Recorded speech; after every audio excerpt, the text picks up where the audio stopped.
Hoy nos visita en la Embajada de Colombia en Brasilia un colombiano admirable y que tengo el gusto de presentarles porque también es un ciudadano brasileño admirable. El exministro de Educación del gobierno del presidente Jair Bolsonaro, Ricardo Vélez. Conversaremos con él diversos tópicos, temas, en una larga experiencia de vida, de trabajo, de academia, del ministro Vélez. Ministro Ricardo, ¿qué lo trajo por Brasil? La historia, porque uno no es dueño de su futuro. Yo me había casado con brasilera, mi primer matrimonio, y tenía que acompañarla porque necesitaba regresar al Brasil y por causa de ella venir, me vine con ella, hice mi maestría en Brasil y ahí comenzó mi historia. Una vida llena de ires y venires, con las ideas, con la ideología. ¿Cómo arrancó su vida, ministro? ¿Y cómo va ahora en eso de las ideas y las ideologías? Bueno, es una especie de sancocho paisa, con muchas cosas. La primera, yo estudiaba Pacura, porque mi papá quería que yo fuera sacerdote. Y el Papa me iba a ordenar en 68, pero me pareció muy harto cuando me dijeron, vea, los curas no se pueden casar y firme aquí para el subdiaconado. No me pareció interesante esa opción. Entonces me salí del seminario y fui a ser profesor universitario. Fui profesor universitario en la Bolivariana y en EAFIT. Y estaba muy vinculado a la teología de la liberación ya desde el seminario, y cuando salí me aproximé del grupo de la ANAP, Alianza Nacional Popular, de la cual surgió el M19. Entonces me aproximé de ellos. Trabajé mucho con la izquierda universitaria, con equipos docentes de América Latina, que era un grupo de profesores radicales, y con equipos universitarios. Entonces toda mi primera actuación radical de izquierda fue del lado de la teología de la liberación y de los grupos radicales católicos. Esa fue mi primera, digamos, entrada en la vida pública. Después me vine para el Brasil para acompañar a mi esposa que necesitaba presentarse, y cuando hice mi maestría tuve oportunidad de entrar en contacto con las ideas liberales, porque yo quería estudiar el autoritarismo brasileño. Mi orientador me dijo, bueno, va a tener que leerse todos los autoritarios, pero va a tener que hacer una crítica a eso desde el punto de vista liberal. Y me obligó a leer los clásicos del liberalismo. Y yo descubrí lo siguiente: los liberales hablaban de progreso material, de felicidad, de bienestar, de confort. Y como decía un filósofo francés de este siglo, me pareció poco interesante el marxismo, abandoné a Marx y lo cambié por Tocqueville, o sea, por el liberalismo práctico, que busca el progreso, busca el bienestar y busca la felicidad de las personas. Un cambio bien importante, ministro. Y llega usted a la Academia Brasilera. Cuéntenos un poco esos inicios como profesor universitario, que sus primeras experiencias fueron en la UPB y EAFID en Colombia. Exacto. Y luego acá en Brasil. Sí. Bueno, en Colombia trabajé en la UPB, en la Bolivariana, en la Universidad de EAFIT y también en la de Antioquia. Yo tenía una disciplina que se llamaba Historia de las Ideas Políticas en la América Latina, y el gran desconocido era Brasil. Yo aproveché, coloqué el capítulo Brasil ahí en eso.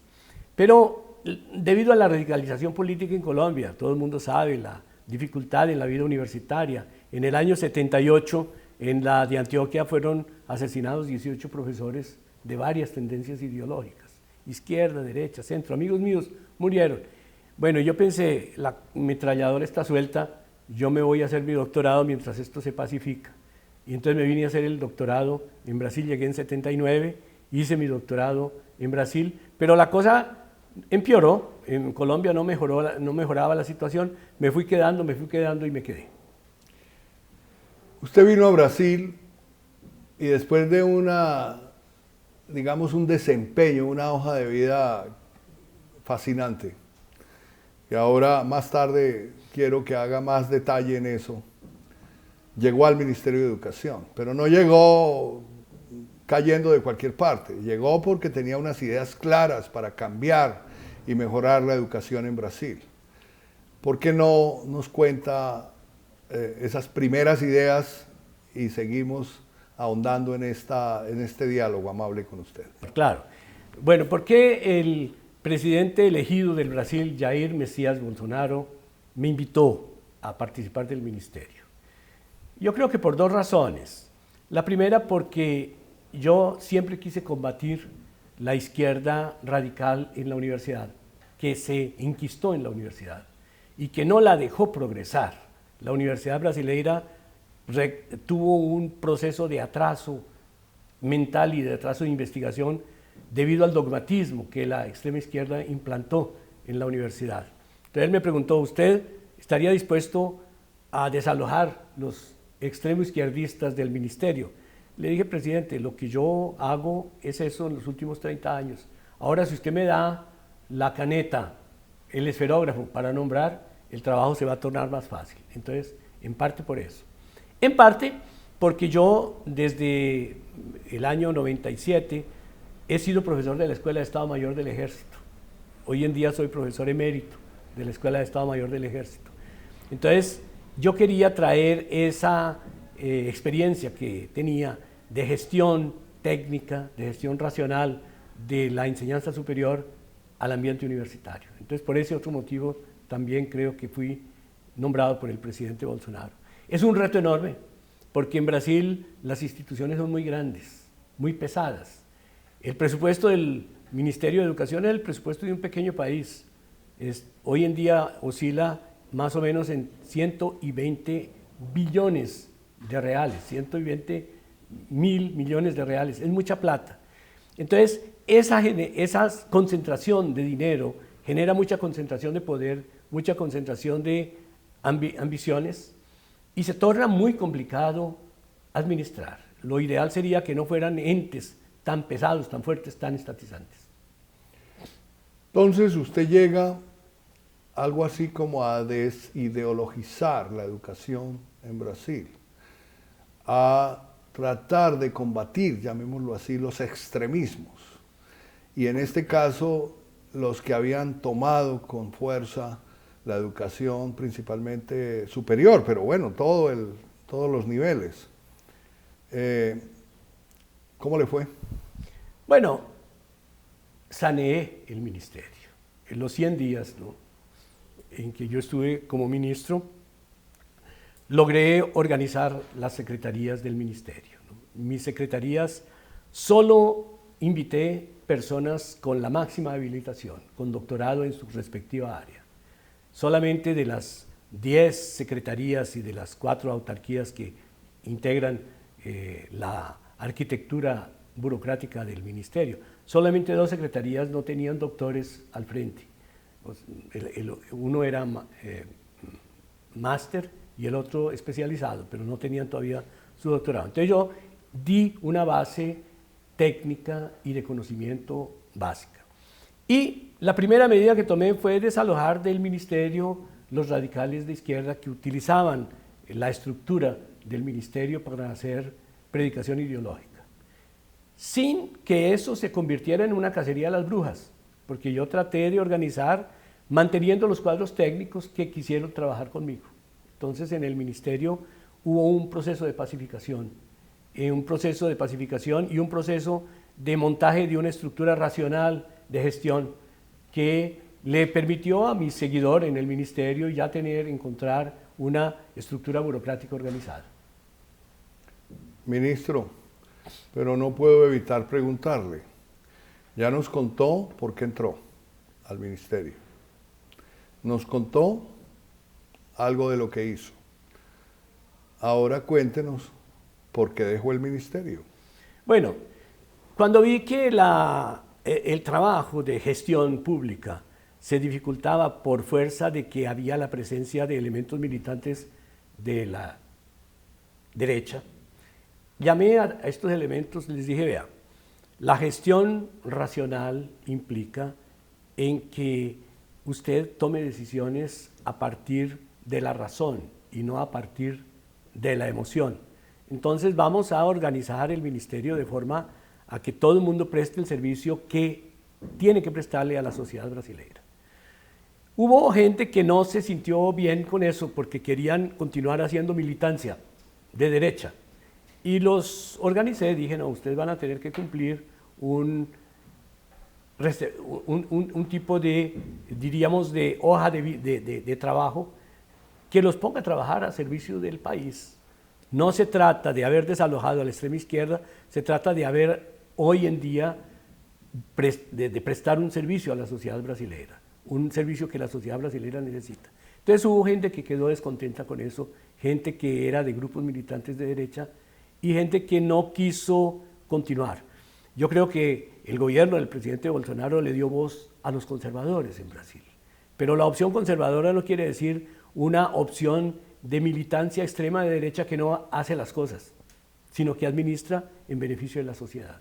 Entonces, por fuerza de ese conflicto, hablé con el presidente, le dije, presidente, yo no soy dueño del cargo, usted me llamó porque confiaba en mí y quiso que yo cumpliera esa misión de sanear el ministerio, lo he hecho.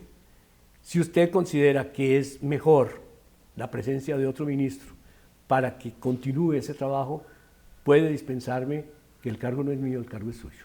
Entonces yo siempre tuve muy claro que la misión de ministro es de prestar servicio dentro de un esquema de una propuesta política, en el caso del presidente Bolsonaro, una propuesta política conservadora. Yo quiero que triunfe esa propuesta política conservadora. Si usted encuentra una persona que lo haga mejor, bien puede pedirme el cargo, que yo no saldré resentido. Como de hecho salí tranquilo, sin resentimiento, con la satisfacción de haber trabajado, haber luchado 100 días para organizar y sanear el ministerio como lo dejé saneado. He tenido la oportunidad de compartir con usted algunas reuniones con importantes funcionarios del gobierno federal de Brasil.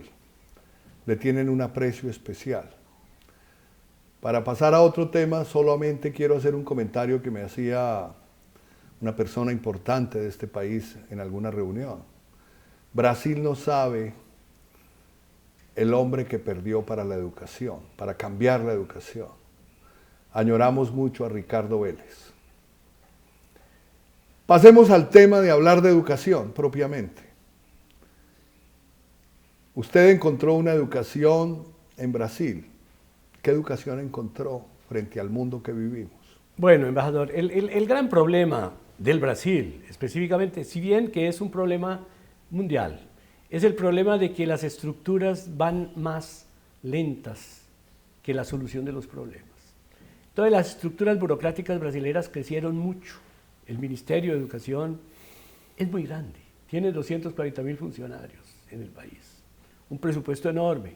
Entonces es necesario que haya una simplificación de eso. El ideal sería que ese gran montante presupuestario de 120 billones de reales estuviera en poder de gobernadores y alcaldes para que solucionaran el problema de la educación allí en donde está. El ideal es ese. El ideal es que ese montante de dinero sea transferido a los estados y a los municipios para que ellos resuelvan los problemas educacionales. Evidente que eso no se hace de la noche a la mañana, pero el ideal sería ese. Entonces el gran problema, a mi modo de ver, es el problema de una estructura estatal muy grande, hipertrofiada, cara, lenta y que muchas veces abre la puerta para la corrupción. Cuando tú juntas mucho dinero en un único lugar, los urubús, que llaman aquí, ¿no?, los chulos, aparecen para comerse el presupuesto. Entonces es necesario simplificar. Yo soy adicto de la teoría de un gran educador brasileño llamado Anísio Teixeira. Anísio Teixeira era el gran educador de los años 20 y 30 y sentó las bases de las políticas educacionales modernas en Brasil. ¿Qué decía Anísio? Anísio decía, vea, la educación tiene que administrarse y resolverse allí en donde están los niños que necesitan educación, en el municipio. Entonces es el municipio que tiene que cuidar de la educación. Y el papel de la Unión y de los estados es darle medios al municipio para que solucione los problemas educacionales. Entonces yo creo que ese es el camino, la senda por la que se debe encaminar la educación en un país del tamaño del Brasil. No es concentrar todo en la federación, en la unión, no. Es que estados y municipios solucionen sus problemas y tengan los medios para solucionarlos. El papel de ministro en Brasil es muy complicado porque es con mucho presupuesto y con muchas funciones y una burocracia hipertrofiada. Entonces hemos hablado de cómo abordar administrativamente una mejor educación. ¿Cuál es la mejor educación al día de hoy para esa visión maravillosa que usted tiene? Muy buena pregunta, embajador. Me parece una pregunta clave. La buena educación es la buena educación para la vida. Vamos a volver de nuevo a John Dewey y a todos los que definían la educación como algo no para quedarse en cuatro paredes, más para la vida. Sucede que la vida se tornó una vida compleja. Las redes sociales, la telemática aplicada a la comunicación, a la educación, tornó muy rápidos los procesos de aprendizaje.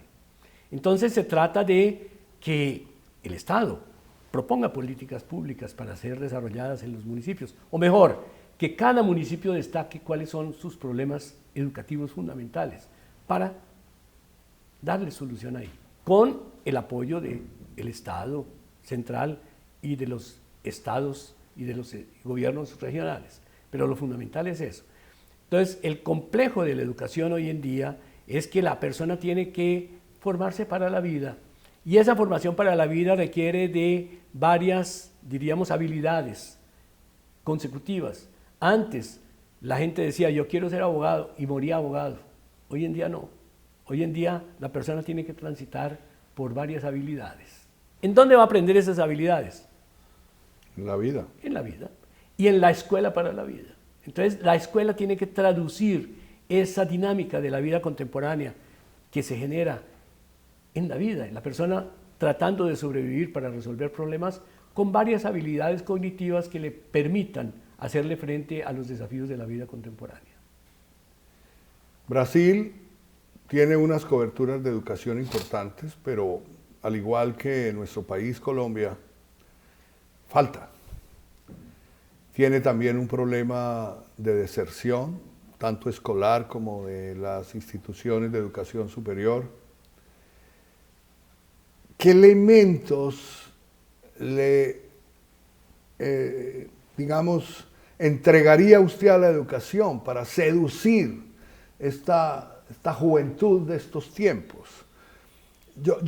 Yo menciono algo que se lo he oído varias veces. Usted habla de una educación que permita aprender a resolver problemas que existen y no inventarse problemas que todavía no existen. ¿Cómo es eso? Vea, embajador, le voy a responder desde el punto de vista institucional de la educación. ¿Qué sucede? ¿Cuál es el peor drama de la educación brasileña? Educación básica es para la infancia. Vea, los niños entran en su colegio. El gran drama es la deserción de los adolescentes, al final de lo que en Brasil se llama fundamental y enseñanza secundaria profesionalizante. Ahí es donde hay abandono masivo. ¿Por qué? Porque el adolescente encuentra libresca esa enseñanza, encuentra poco interesante. Él quiere resolver problemas y quiere resolver problemas ya practicando. Entonces ese es el gran reto de la educación hoy en día. ¿Cómo podemos diseñar un modelo educativo que le dé al adolescente la posibilidad de practicando aprender a resolver problemas? Ese es el gran reto que otros países están solucionando. Yo conversé mucho con educadores de varios países, Estados Unidos, Alemania, Canadá, Francia. Yo veo, por ejemplo, que en Alemania y en Israel, el adolescente no abandona el segundo grado. ¿Por qué? No abandona el segundo grado porque ya es profesionalizado allá, en la práctica, como decimos aquí en Brasil, chão de fábrica, en el piso de la fábrica, le enseñan y él aprende haciendo. En Israel, el Centro de Educación de Beersheba prepara educadores para que lleven a sus alumnos de segundo grado a tener como prueba final la creación de una startup que resuelva problemas de la comunidad. Entonces, ese es el gran reto que nosotros necesitamos aquí en Brasil y que en Colombia también se hace presente. cómo dotar al adolescente que abandona el sistema educacional porque no lo encuentra interesante para la vida, cómo mudar eso en una enseñanza práctica, productiva, que lo lleve a efectivamente resolver problemas y que lo amarre a un esquema de creatividad en el cual él se siente realizado. Ministro, ¿cuándo vamos a Colombia? Bueno, esa invitación es irrecusable, pues marque fecha y vamos, me parece fantástico. Maravillosa esta conversación con el exministro Vélez de Educación en Brasil, ni más ni menos que en este país continental inmenso en el cual he tenido la oportunidad de venir como el embajador de Colombia, con muchas ilusiones de que pasen muchas cosas buenas entre nuestros ciudadanos, nuestros empresarios, nuestros países. En esa tarea estamos y más, y hablaremos de ello. Gracias, ministro Ricardo. Muchas gracias, señor embajador. Un placer muy grande estar aquí en la embajada y cuente con mi presencia para lo que sea necesario de esclarecimiento en relación a las políticas educativas. Todas son lecciones que me llaman la atención, me retan en este trabajo de embajador de Colombia.